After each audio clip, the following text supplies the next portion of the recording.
Today, Dan and I are going to do a deep dive here into OpenSSL. Quick intro, my name is Frank Catucci. I'm the CTO and head of security research at Invicti Security. And as I mentioned, with me here today, Dan Murphy. Yeah, and I am Dan Murphy. I'm the head of software architecture at Invicti Security. I've been doing security for a long time, and it's a big passion of mine. And what we're going to talk about today is kind of some of the hype cycle that you have inside of the security landscape. We're going to take a look at OpenSSL, kind of a piece of software that's out there, that's ubiquitous, that we all know about, and kind of what happens when you have a wave. What happens when you have something that is kind of interesting from a security perspective. But this talk is not, we're not going to go super, super deep, unlike what the title says. We're actually going to talk about kind of the narrative and what you see behind the scenes of a CVE, what it means when you have something that's a high, what it means when there's something that's a critical. So this is kind of an enjoyment talk. So you can kind of sit back and relax and be entertained and hopefully maybe learn a thing or two here.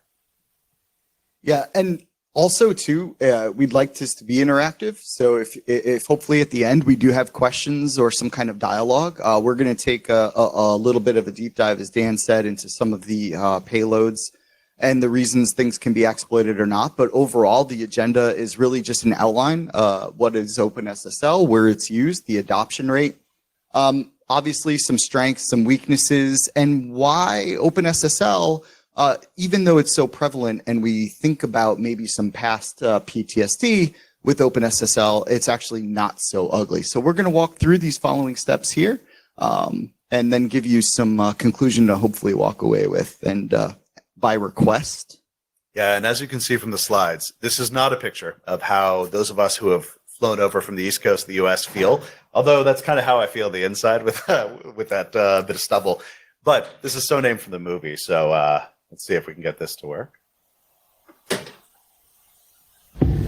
Hopefully most of you recognize this. There you go. And again, by request.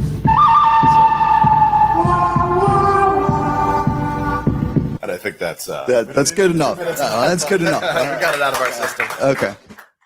So, real quick, real brief overview. Some of the beginning slides will be very high level, then we'll kind of dig deep down. So just bear with us. So, OpenSSL project. Obviously, this is directly from their site. The OpenSSL project develops and maintains the OpenSSL software. Essentially, it's open source. It's a full-featured toolkit. And it is used for general purpose crypto, but most importantly and most utilized in secure communications. Obviously, it functions under these technical terms, but that's what it is. I'm sure most of you know. The most important part here for me in the beginning here is taking a look at the adoption rates, right? So if we go from 2011 to, 2020, if you will, you can see the adoption rate of OpenSSL usage being very much increasing, right? The volume of OpenSSL, we have a little bit of decreases with some of the newer ciphers and different things being available, but for the most part, we see a drastic rise in adoption, and this is pretty much across the US and across the internet as a whole, and we'll get into some of the geographic differences in a minute, but it's important to note here that, if we look at the spike and then we look at, 2014, if you will, maybe something important happened with OpenSSL in 2014. It was right almost at the peak. And after that happened, it didn't necessarily dip, right? So you might have a little bit of a dip, but then the increase kept going. So I find that interesting. But if you can take a look at the volume there, it's pretty incredible. And the obligatory XKCD slide is here.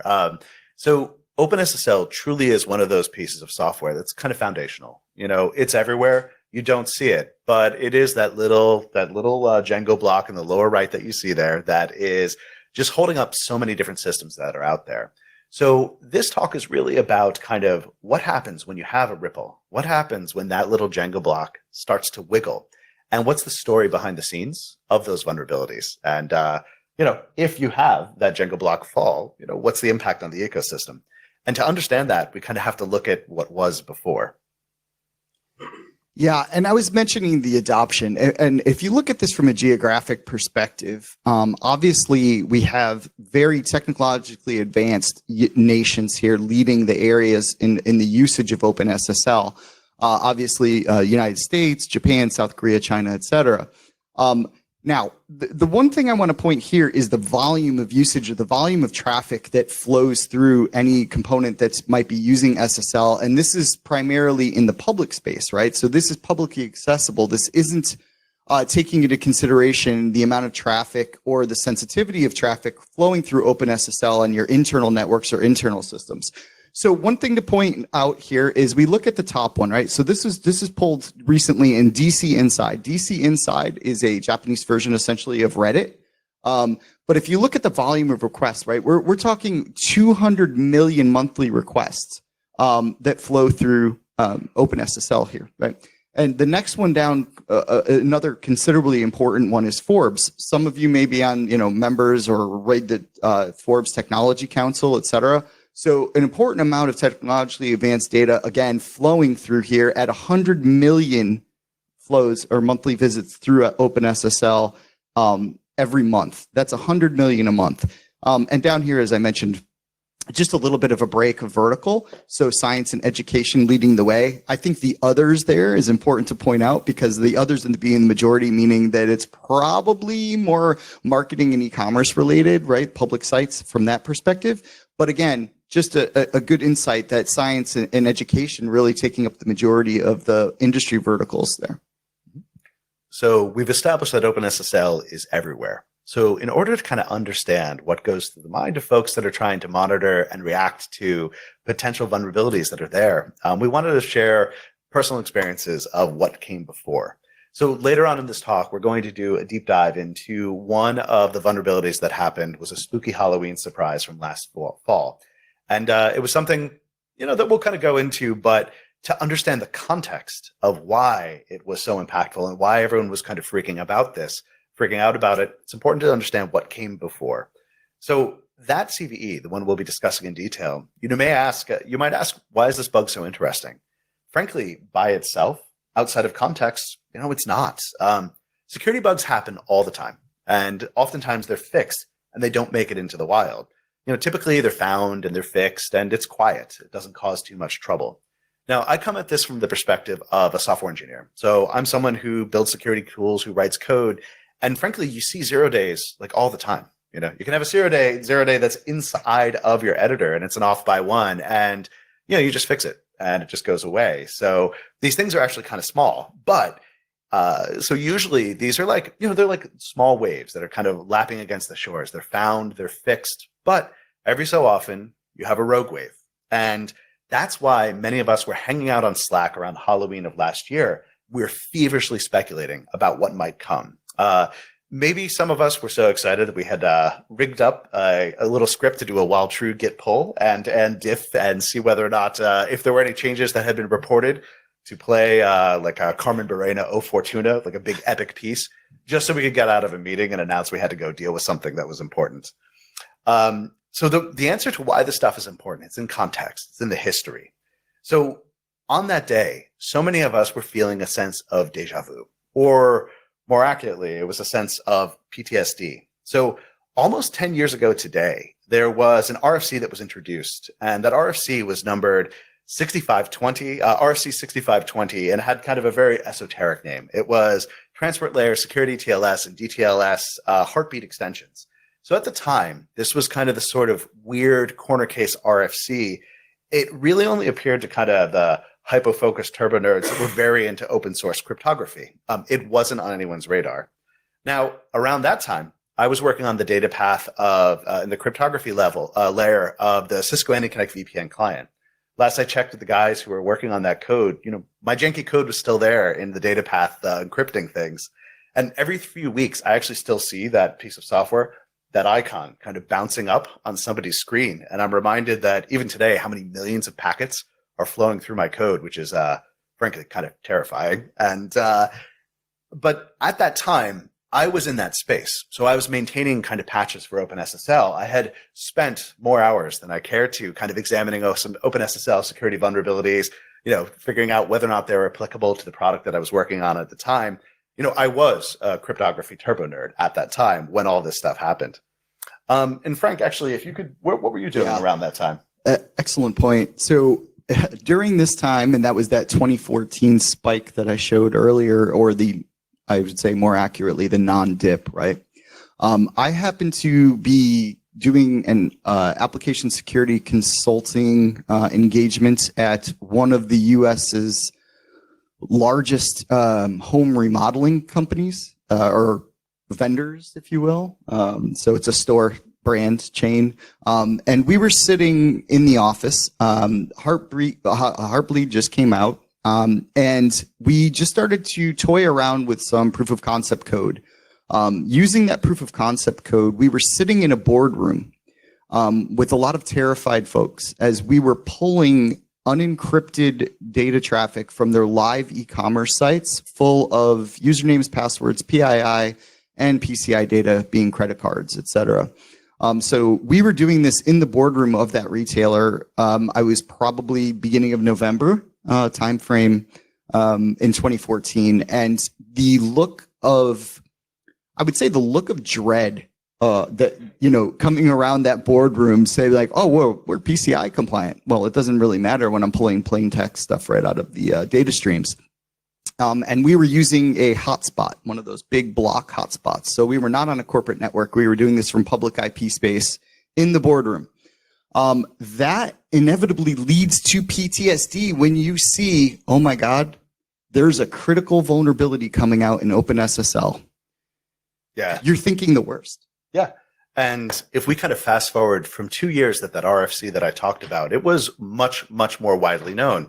A lot of that is due to the logo that you see on the screen. I mean, it's not just the logo. It's also the kind of the terrible CV that went along with it. But actually, the logo is probably a pretty big part of it. If anybody ever writes a clickbait article that's, about top 10 security vulnerability logos that AppSec managers don't want to know, you have to use number one, shell shock will amaze you.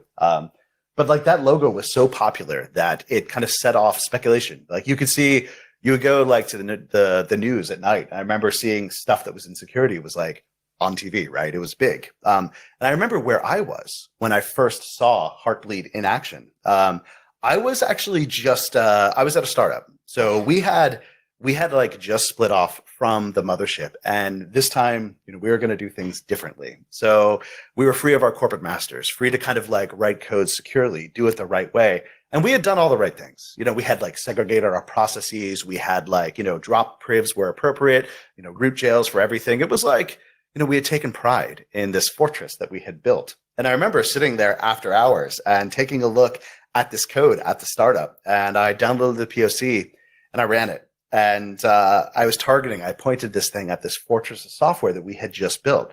It was a fortress of software that I was kind of proud of. I remember just my jaw dropping. I had Wireshark open and I looked at this, dropped in a filter for TCP, port equals 443, just to see the encrypted traffic.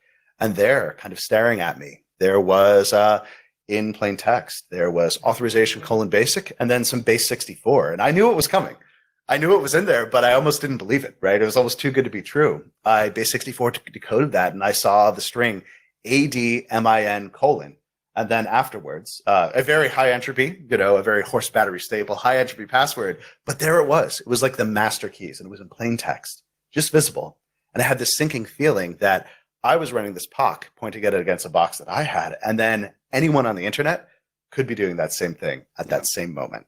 It was that moment of terror. So we had this master secret that is just magically kind of plucked out of the memory of the other side of something that I had built, and it freaked me out.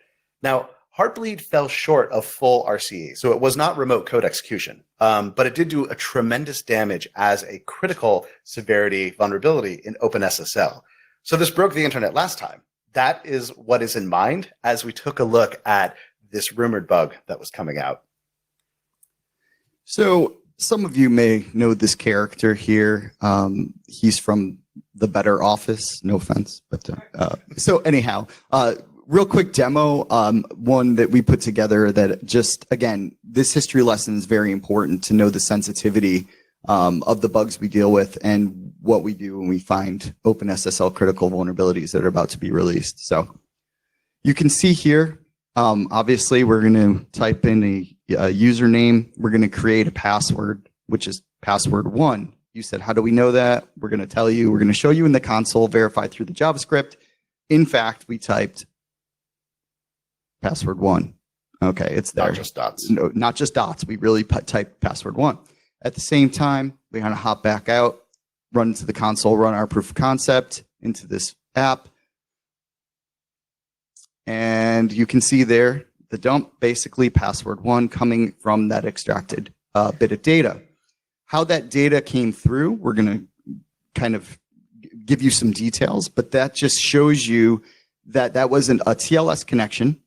So that was a connection using encrypted traffic that was able to pull that directly out of memory in plain text from that website. Yeah, so the way that Heartbleed worked is that it committed kind of a fatal sin. The implementation trusted the client. You never trust the client when you're on the network.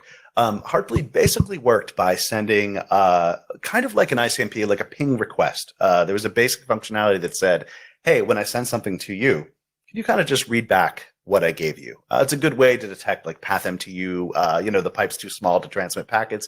It's a useful mechanism to keep a connection alive so stateful firewall doesn't close it down. But what that Heartbeat did is you could say, hey, I totally just sent you 65K of data. Can you just read back what I sent to you? And even though that network byte order thing inside of the packet said, this is 65K, it would actually be short. It would be like 5 characters. And what would be read back? What would be read back is kind of the interesting bits.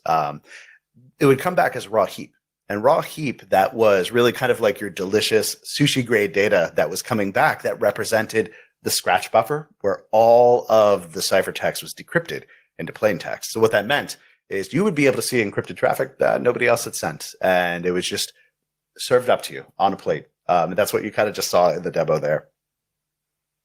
So that when we saw this CVE 2022 3786, this was rumored to be a critical OpenSSL vulnerability. So that's what's running through everyone's heads. It was actually pre-announced. So it was announced as a critical. And the only information that I'm sure a lot of people here also saw the same thing is that something is coming. There's a wave on the horizon. It's going to hit. No one had any information. And our Slack channels were rife with speculation. We were trying to figure out how to compute signatures based on hashes of SSL handshakes, what we could do. But nobody really knew any of the details. All we knew is that it was going to be bad. Yeah, and one thing to point out here, it was the first critical OpenSSL that we were going to see since Heartbleed. If you could imagine the amount of preparation and panic in everybody, internal corporations, et cetera, from our side, right? Our side was twofold: one, internal, and 2, providing tests for our clients, our customers. So we did not know what was coming. So let's dive into that. So we're at kind of the peak of the hype train, and everyone is freaking out. Nobody even knows what we're going to detect, but already brainstorming schemes on what we would do, how we would detect it. And sometimes when we have hype, I don't know if anyone here has encountered hype in the world of security, but the best way that you fight that is with real-world investigation. So what we did is we kind of dug in and we played around with it. And if there's one thing that we kind of take away from this talk is that there's nothing quite like, much in the same way that seeing is believing. I remember where I was those 8 years ago when I ran Heartbleed for the first time and I saw it. When we get these severe, high critical sevs out there, actually playing with it and understanding it, it helps us put it in context. It helps us understand the narrative that is behind the bug. And that's what we'll kind of talk about today is what's the narrative behind this? What's the story? So this 2022 3602, what is all of this hype after the actual patch dropped, and that operatic Carmen Burena got triggered? If you actually go in and take a look at it, there were a lot of changes. So there was 3,133 lines of diff. However, though this formerly critical severity came down to 1 character. Now, I don't know if you can see it on the screen, so I'll kind of point it out, but line 183, there's a check. And it says in the original code, if written out is greater than max out, then do a thing. Let's just stop. It's basically control logic inside of a loop. And that's an off by 1 error. like before when I was saying how so many of these have born and died inside of the IDE in just the course of a day's work, this is one that shipped. And this is one that shipped that allowed an arbitrary overflow of a few bytes. So let's kind of dig in and let's see, well, what's the story behind this? What can we do? Why was this originally a critical? And why did it get downgraded? So to kind of explain this stuff, right? And I'm going to try to avoid popping up a bunch of code on the screen. I kind of want to talk through the narrative and the thought process side of it. There's a word. I like words, and syzygy is kind of a cool one. It is useful in the context of this discussion because it refers to getting different orbital bodies to align. It's kind of hard to see in that picture, but you've got kind of like different planets that happen to be at the same orbit, so you can kind of draw a line up from the horizon, and you can see them. And the analogy that we're going for here is that in order to exploit this bug, we do have to move heaven and earth into perfect alignment. But let's take a look at it. It's still a high. So what does that actually mean? What's the story behind this? Should it be the? Well, that's a discussion for the end. So first thing that we're going to take a look at is the attack vector. Now, kind of just by a show of hands in the audience, how many of you have seen the certificate dialog that pops up in a browser when you are requested by another side to authenticate using a client cert? So I see a few hands. Now, another question. How many people have seen that on publicly accessible non-internal sites? I see hands have decreased. So we still have some, but a marked decrease in the number of raised hands. So that simple criteria, that it's an attack inside of the certificate handshake with a client cert, that immediately disqualifies like 99% of sites. The same site that I attacked so many years ago, my own code wouldn't have been vulnerable. Yeah. We also have to take a look at what was vulnerable. So there's a relatively narrow window for this. This vulnerability affected OpenSSL 3.0, which was released in just last year. So it was in kind of the recent era. That was like 2 weeks ago, right? 2021. So this is something that's relatively recent. So we're already now talking about the set of persons that are using client certificates and the set of persons that are using client certs and keeping their OpenSSL up to date. As we all know, everyone like patches software and keeps up to date. So that should be everyone, right? Yeah, no. It's again, we're looking at a subset of a subset. Now, to make this even more complicated, you have to understand where this happens. Like it's super easy to look at a bit of code and say, hey, yeah, there's a buffer overflow here. And that's serious. But you got to understand, what's the story behind the noise and whether or not that can actually be exploited. So this actually requires to have it has to be a valid certificate. And we'll kind of go through where that happens inside of the sequence to show where this is in the cycle of kind of the typical chat that happens between a client and server to create a secure SSL channel. So we have two people here. So Frank, you want to be the client here? Why not? So I'm going to basically approach the server and say, hey, server, here I am. I'd like to connect. Here are the Cypher suites that I support that I would like to talk in. What are we going to do? Yeah, so we next have a very small font, which is why you get this interactive version. So you next get back a server hello. And the server hello says, I've decided of the set of Cypher suites that you presented to me that we're going to be talking AS Galwag counter mode. And we're going to be using, this for integrity. We're going to be using this. So you get this authoritative response that comes back from the server that says, this is how it's going to be. Additionally, what the server is going to send back is a server certificate. So it's going to say, here are my credentials. They are signed by a mutual PKI, a bit of public key infrastructure that says, I am who I am. Now, the dash box that you see here is what is a little bit weird about the attack vector for this particular bug. It requires the server to then say, client cert requested, which is a handshake message that says, well, I've showed you my credentials. Now you have to show me yours.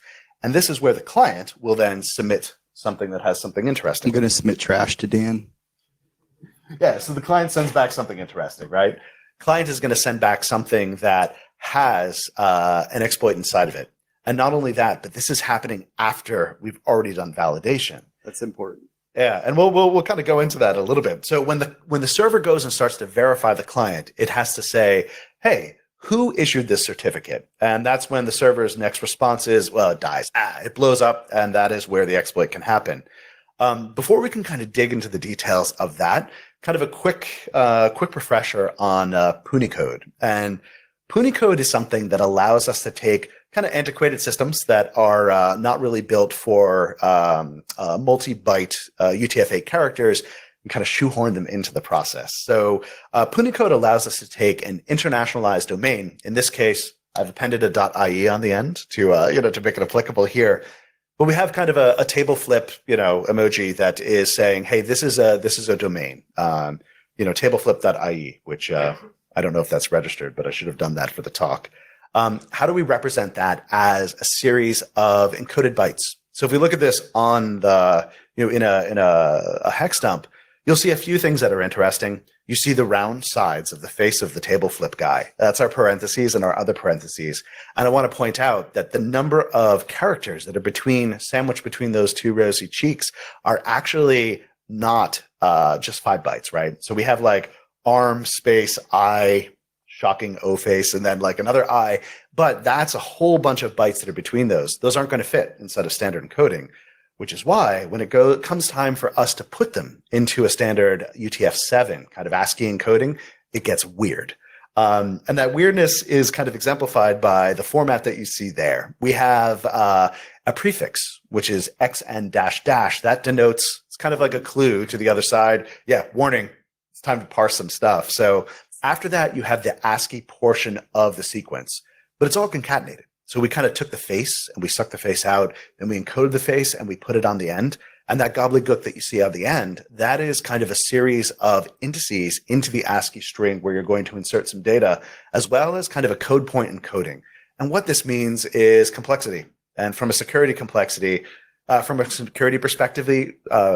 security perspective, complexity is what invites exploitability, right? This is going to be funky code, hard to audit, hard to get right. And guess what happens?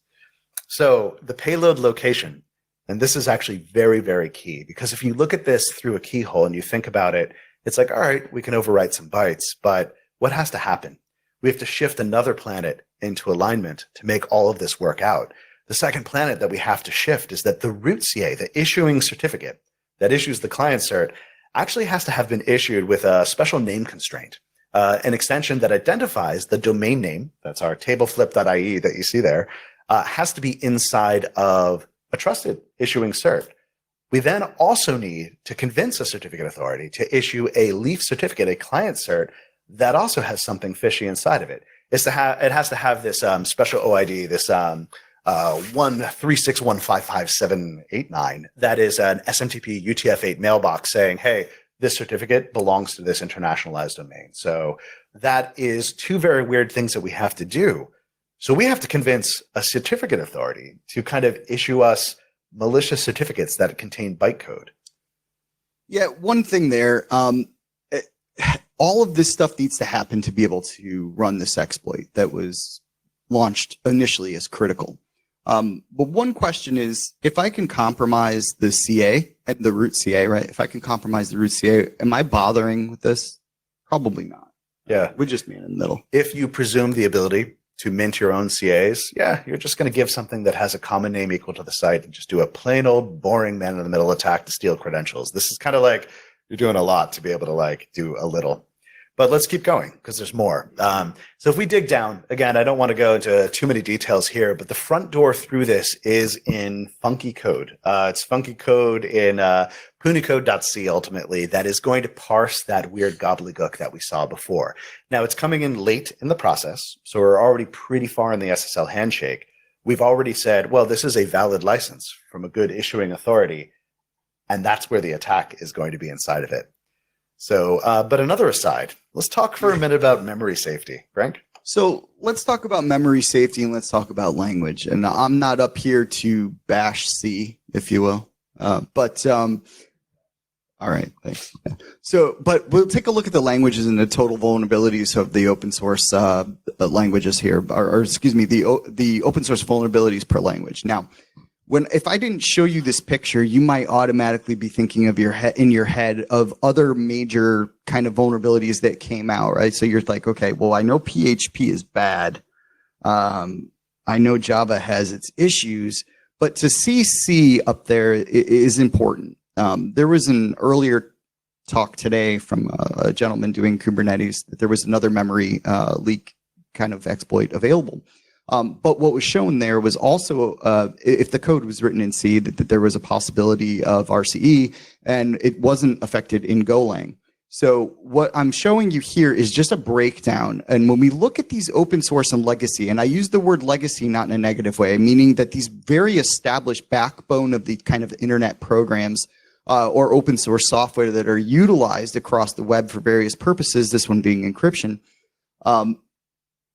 47% of these vulnerabilities are coming from C. So as we look at the web and we look at the new transitions to new languages, et cetera, but we're still building on this backbone of very much legacy or older code, we have to keep this stuff in mind, right? So we have to keep in mind that there are targets. We know C is bad with memory, and this is going to continue to be a target. Now, it wasn't this time. It wasn't Heartbleed 2 or whatever it was, but it could have been. And if it was, we were going to be probably in for a bit of pain and more PTSD. But just wanted to call this out in case you were wondering of how this stacks up versus other open source software or other libraries that support the modern internet and the target for memory leak and things like that that are very consistent for C code.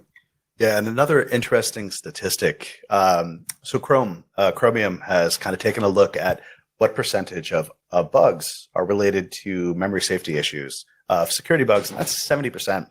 The Linux kernel is about 65% of those vulnerabilities that are security nature. They come from unsafe memory access. And that pattern is repeated. It hovers around 65, 70% across a lot of different projects. So it's a very real need. And this was another instance of it. So let's talk a little bit about stacks. So stacks are kind of the way that we can allocate some memory in a traditional C program. They've got a couple different characteristics. As we kind of put things up, they're like the plates that we have when we all went and grabbed lunch earlier. You kind of stack them up and you allocate new local storage. You pop things off when you're done, and they're a way to kind of like have quick access to some easy memory. Now, while they grow up, they actually grow down in memory. And what that means is that, the memory increases as you kind of go down in the stack. And what that means is that when you have a nice stack, everything fits inside of its box, right?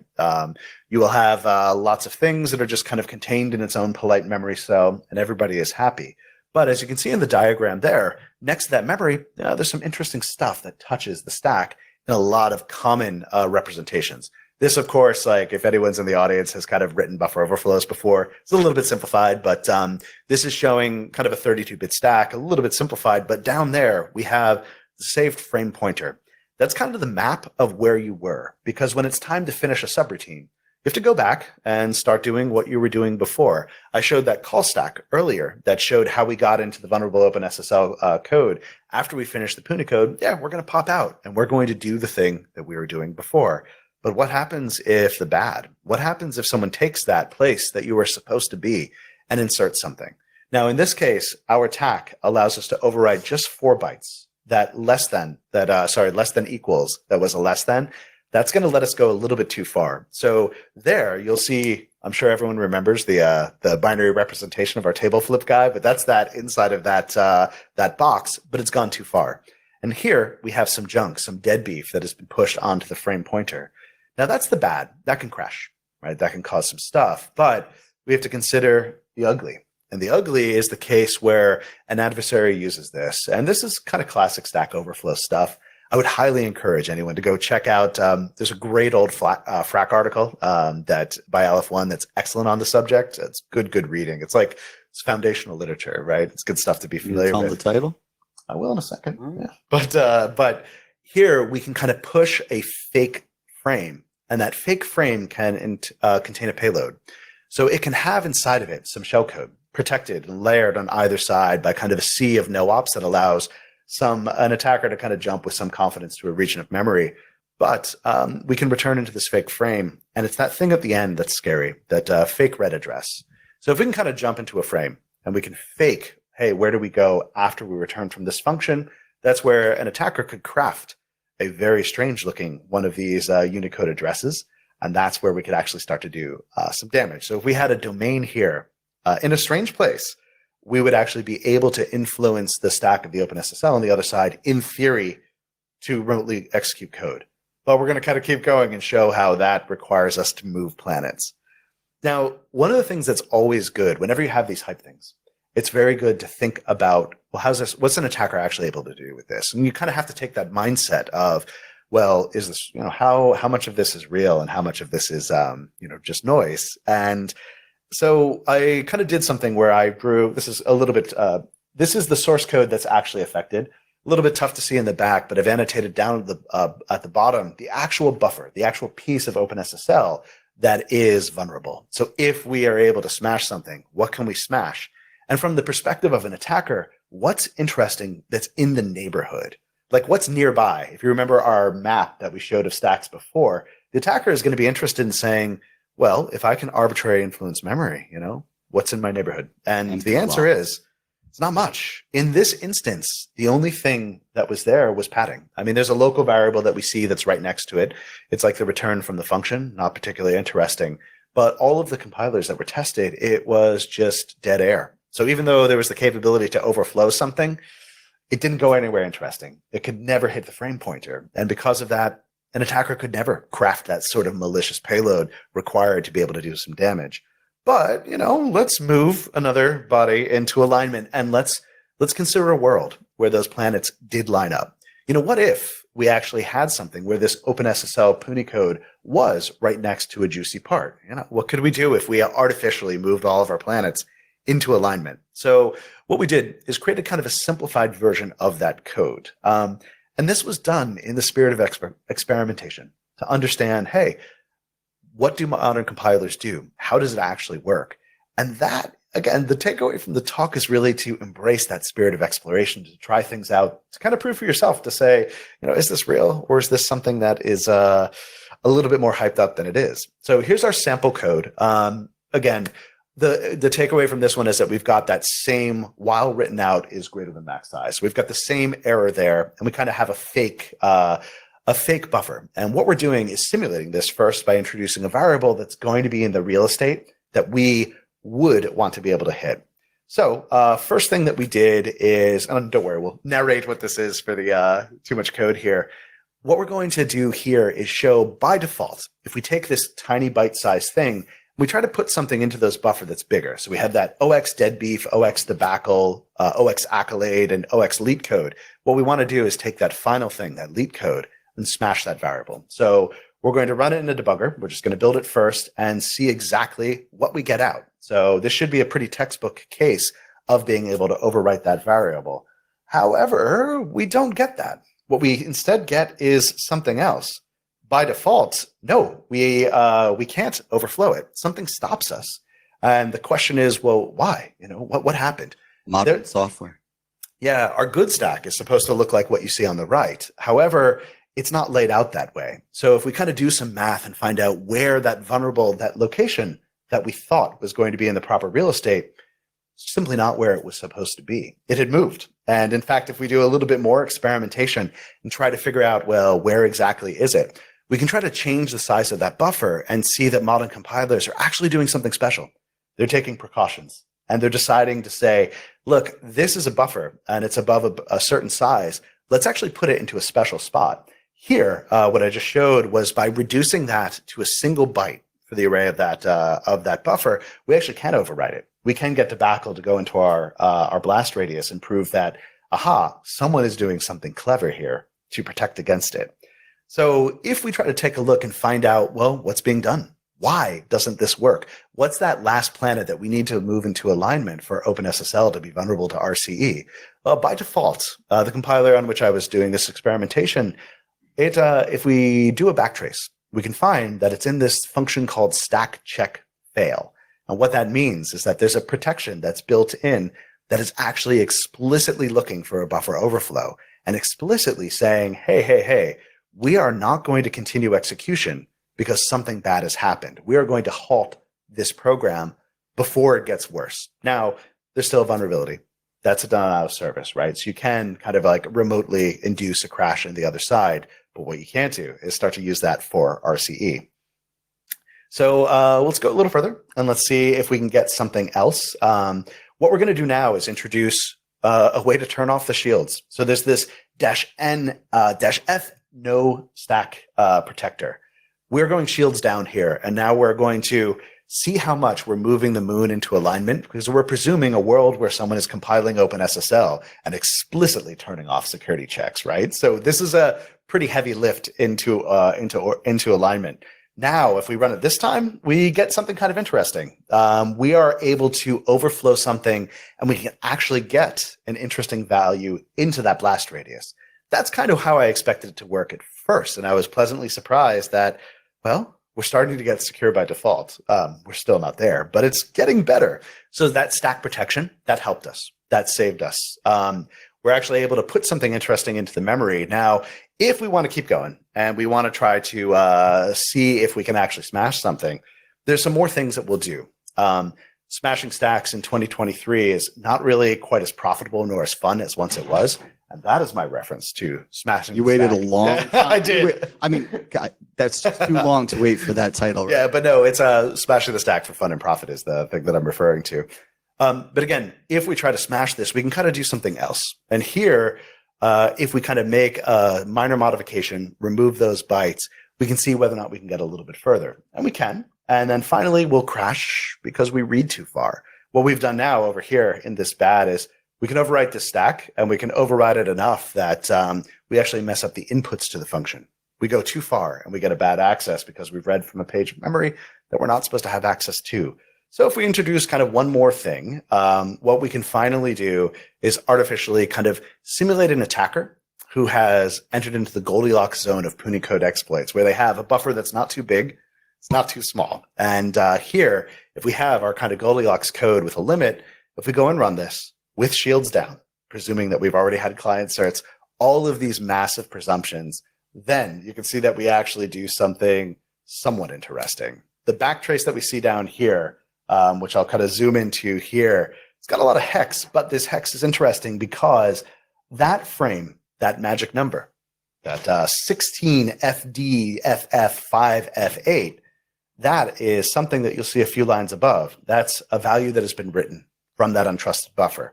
That's something where we were able to influence the frame pointer. So after a lot of shenanigans, if we wanted to take this a little bit further and make it real ugly, that's where we could plop in some shellcode. That's where we could actually get something to do something interesting. But even then, there's still a little bit more that is needed. What are some of the mitigations for this? Let's talk about this for a second. So if anyone's wondering how this presentation kind of came about, this is essentially Dan and I's Slack conversations during the release of that vulnerability. So there is a ton of Slack out there that hopefully is lost forever. That really walks through this, then ended up being a blog post that ended up being this talk when we were like, how far can we go with this? Well, one of the things we had to do, and we were talking about syzygy and all those planets aligning, is taking a look at things that we can do to mitigate this or that are already out there mitigating these type of attacks, right? We know that canaries and stack guards are already in place, right? They're written in memory before the return pointer. We know that that's going to make it essentially tamper resistant. I'm not going to say tamper proof, but tamper resistant. So those canaries and those stack guards are already in place that need to be disabled for this attack to occur. ASLR is another one. These days, even brute forcing ASLR is not really a viable solution. Having a randomization of the address space layout, and you kind of saw a little bit of that earlier, but having the randomness of that and knowing where that is going to occur and targeting that exact address space is going to be almost impossible. Not impossible, almost impossible. And then the NX that you saw, the non-executable stack, right? The non-executable stack is going to automatically, again, be blocking that or have a flag to say this is not going to be allowed to be executed in those levels. So beyond the things that we had to do to align the planets, meaning that the root CA, the leaf certificate, the client cert, et cetera, all of that fun stuff, we still have to deal with mitigations that are probably in place by default. And if they're not, they're available. And at the code level, we know there are the stack guards, the canaries, obviously. The ASLR, even modern ASLR in being brute force doesn't even work anymore. And then obviously the non-executable NX stack. At a non-code level, there's also easier ways to do this, right? So, at a non-code level, I saw people out there immediately pushing out like virtual patches for a WAF or an IPS. They were doing this remotely in their various kind of edge infrastructure. Even, I would say I didn't see it personally, but one could even do it through a RASP if you had one. If anyone ever had one, a RASP can do it in runtime.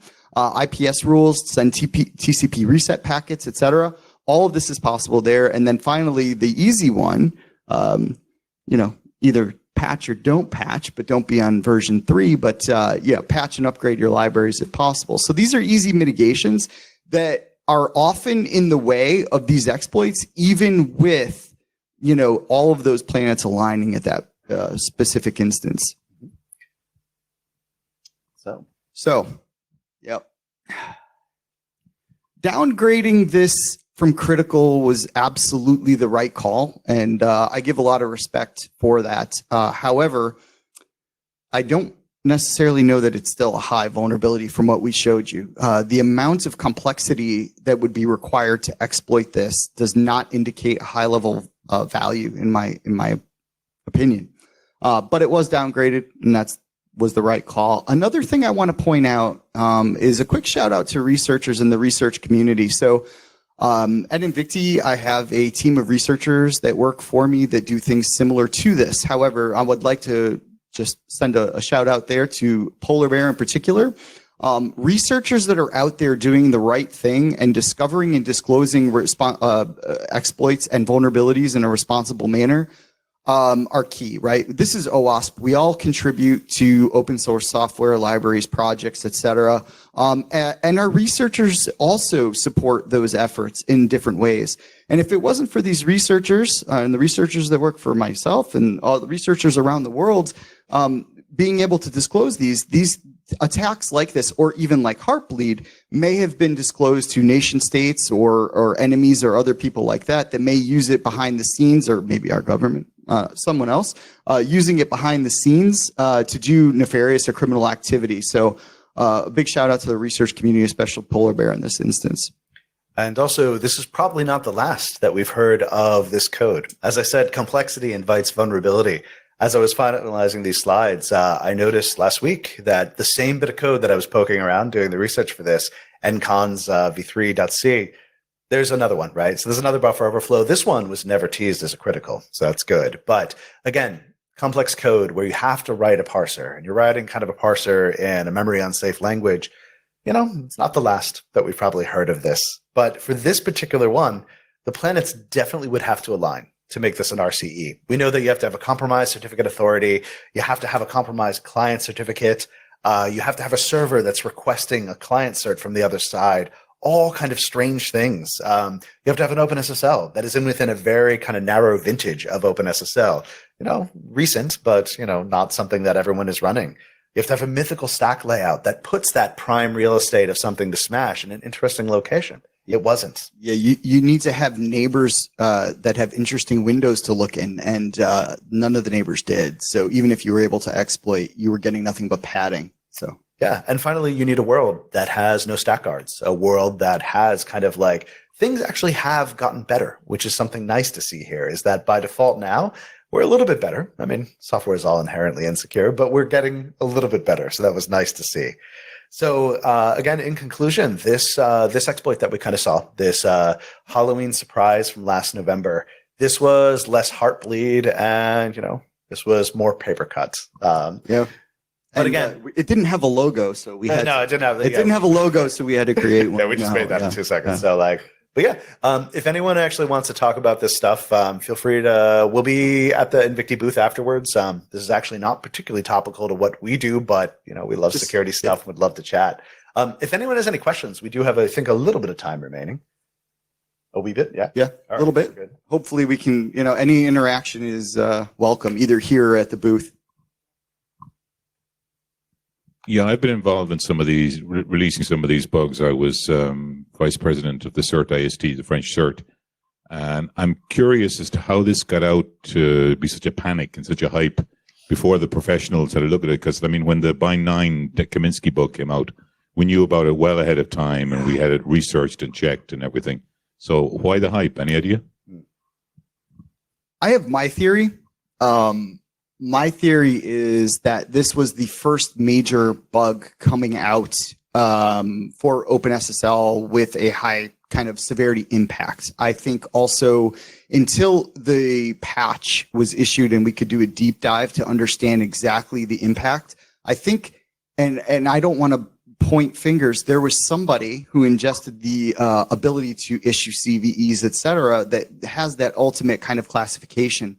I think there might have been a little bit of confusion on that classification with the impact and essentially blast radius that indicated this might be a more widespread internet-based issue like Heartbleed, and they were trying to get ahead of it as a more preemptive or cautious type of action. And then once it immediately got the scrutiny of researchers and experts around the world, it was, within hours, it was moved to a high classification. So I think there was a little bit of a gap, perhaps in the expertise and being a little bit also more cautious in the potential impact that related to that. I don't have an easy excuse, but that's my theory. I don't know if you have your own. Yeah, I think in this case, it was what came before, right? It was the experience of what happened the last time and the lack of information. I think that there was having knowledge that something was coming and that it was a critical was almost kind of the worst thing that can be done.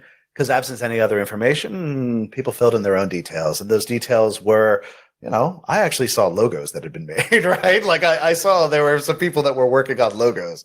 So yeah, I think absence of information, in my opinion, a little bit sometimes is worse than none at all.